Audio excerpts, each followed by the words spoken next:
Good day all, welcome to the channel. Well, today I was asked that what is really the major thing that is going on. I think that in the past few months, I've seen quite a growth in roadrunner farming. I've seen a growth in a lot of people doing roadrunner farming, and you can actually see that it is a new trend. Zimbabwe has got trend, but this is what is trending right now in the farming industry, roadrunner farming. And why I say that it's trending is that we have looked at, I look at what farmers are doing around me. I look at what farmers are doing in other areas that I do have friends in, and they've actually told me that there has been a major growth in roadrunner farming. And which which kind of roadrunners are we talking about? We're normally talking about the black antelope, the rainbow chickens, the C4s. That is what has been on really high demand, and people are doing it. Why are they doing it? Is because I think a lot of people think that roadrunners is easy. Yes, people think roadrunner farming is very simple, and it's only when you're in it that you start seeing that a lot of people then face challenges. Yes, roadrunners are simple on the fact that they do not need much attention as broilers, as layers, but they still do need attention. Reasons is because when you're doing 100 roadrunners, you're not just doing roadrunners, you're now doing it. This is a business now. So when you're doing it as a business, there is more care that needs to be done into it. But as people who think that, as the way we talk and the way we sell these things, we see that it is not that truthful. Why I say it's not that truthful is because, as for me, who's a person who does roadrunners, you cannot just say to yourself, I'm just going to let them roam free. There is a lot of feed that is now required, because now you're growing them as a business. This is a dual bird. It's a dual bird. It's one for eggs and another thing for meat. And a lot of people think that just because they're a dual bird, it is easy to do them. No, it's not easy, because one, you need some vaccines. Two, you need proper feed for them to grow fast and to get them to the weight that you want them within the short space of time. Roadrunners, for a roadrunner to be considered big, it would normally take 2 years. And for it, when it gets about 1.2 kgs to 1.5 kgs, it is considered big and ready for eating. But when we get these black antelopes, and then we get these jewel birds, which are the rainbow, T-rainbow, and the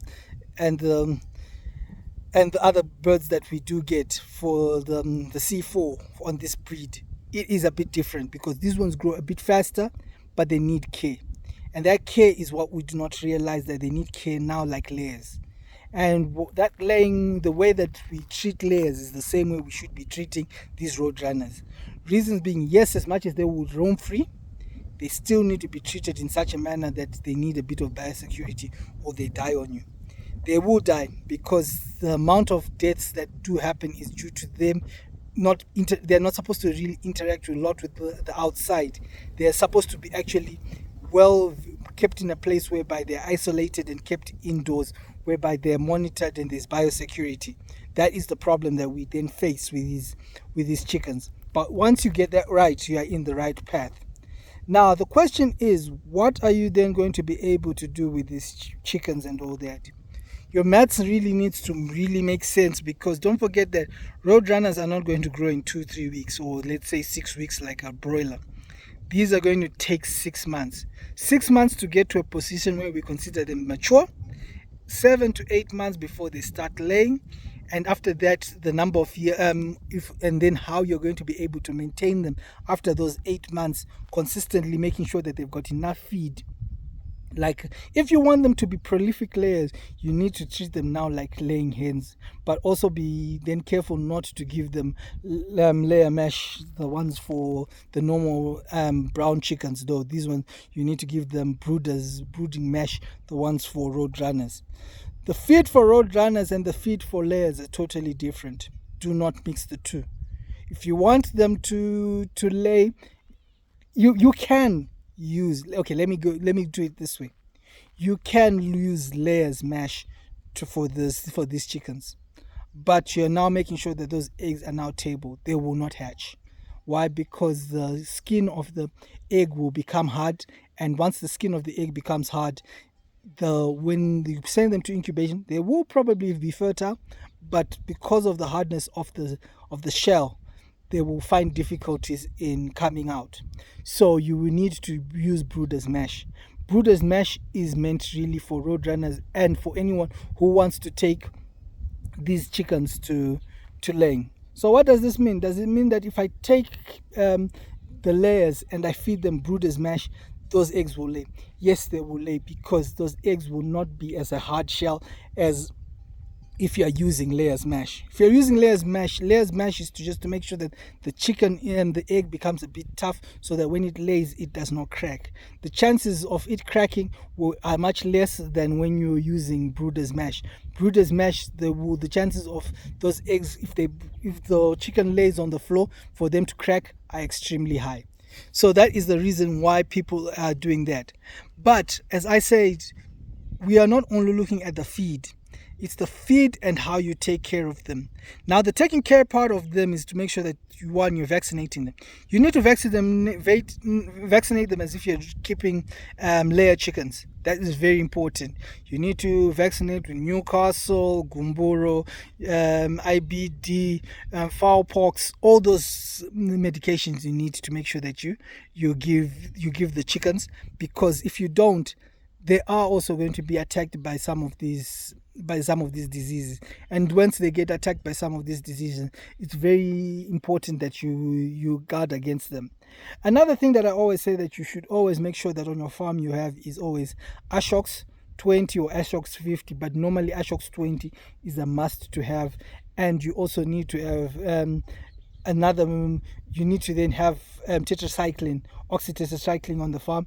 Those I always recommend that you should always have them. This is to make sure that your chickens do not die. Sometimes, and then also then do you use your local herbs that you have available. If you have got aloe vera, please use aloe vera, but also be careful not to use aloe vera every day, because I know people who then say aloe vera is good. You should not constantly use it, because you're also trying to make sure that by giving them, they are helping them also to resist diseases. But in Zimbabwe, this is where we are in, and this is the major thing right now. Right now, the major thing is Roadrunner. So who are we selling these Roadrunners to? That is the question. Who are we really selling these Roadrunners to? One, most of it is we're going to be selling to one another. That is going to be the really honest truth. For me to tell you that you're going to be able to go and sell them to a shop, that's a lie. You're not going to be able to sell them to a shop. You're going to probably be able to see if you can get a restaurant which wants these chickens, if they are interested in them. Because don't forget, the price of these chickens is not really that big. The hens will probably fetch about $8. The roosters will probably fetch about $10. That's it. That is the price range. Anyone who tells you any different is a liar. I'm going to be honest with you. Normally, when you buy these chicks, you're buying them all at probably between 90 cents right now to $1. That is the price for these chicks.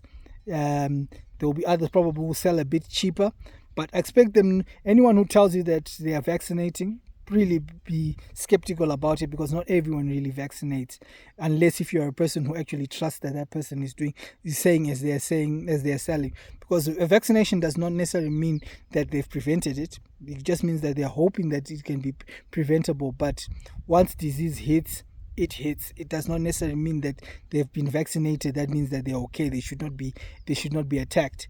That is a thing that we should always learn. Vaccinations does not mean that those chickens will not be affected by those things that they've been vaccinated against. They can still be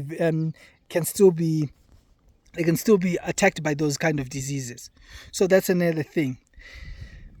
What do we then do once I've seen this? I'm saying it that we are doing it in heaps and bounds, and probably we will get to a point whereby these Roadrunners will be easily available, because right now even if you look for people with Roadrunners, you may still not find them as easy as I'm saying it is, because it's not really a very big market. The market is still growing. It is a growing market. Does it have an end user? Yes, it has. It's got people who are wanting to go a bit traditional, who want to eat a bit of hardy meat. We are going in that direction. That is what these chickens really help in our diets. But is it really sustainable to do it? It is not really sustainable, because one, the mainly what you're going to be selling first is the roosters. The hens, you're mainly hoping that they will start laying eggs, and once you start laying eggs, you will then sell those eggs. That is the whole point about these dual birds, that we are doing the Roadrunners.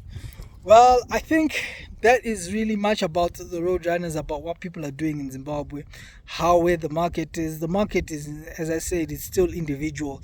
It's not big, whereby I can say to you, there is a definite market right now. There is no market right now, as in whereby I will tell you that if you were to do for me 10,000 or 20,000 of these chickens, you can go and sell. No, there isn't.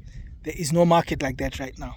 The market that is there is just to hope that, one, you can sell within your local community. Two, you are able to then sell also to people who are also starting off this business of wanting to do Roadrunner business. And three, hoping that sooner or later there is going to be a real steady market for it.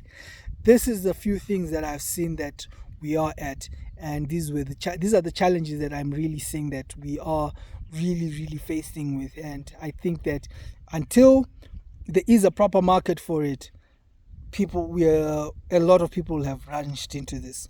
Welcome to the Chuhuta world. We are going there again. This is another Chuhuta thing that is going to do, whereby it's going to flood. But at least this one is different, because there is a market for it. The only market that is there is that you yourself can actually say to yourself, I can eat this. Unlike the Chuhutas, we were not really willing to eat those things, were we? I don't think so. Well, I hope this has been informative. I hope that people understand what is happening in the market right now. This is what we are doing. This is where we are going as farmers and smallholder farmers. And there's a lot of young farmers who are doing this. I see a lot of them coming to doing Roadrunner farming. Well, I hope that it becomes something that I can then speak about in future, that it has really picked off and it has actually created a bigger hype in future. Well, thank you very much for watching. Thank you for subscribing. Those who have not subscribed, please subscribe. This is free. It's a free way to just subscribe. Just as you click that button there, just click it. And we have one more visitors. Thank you and have a good day.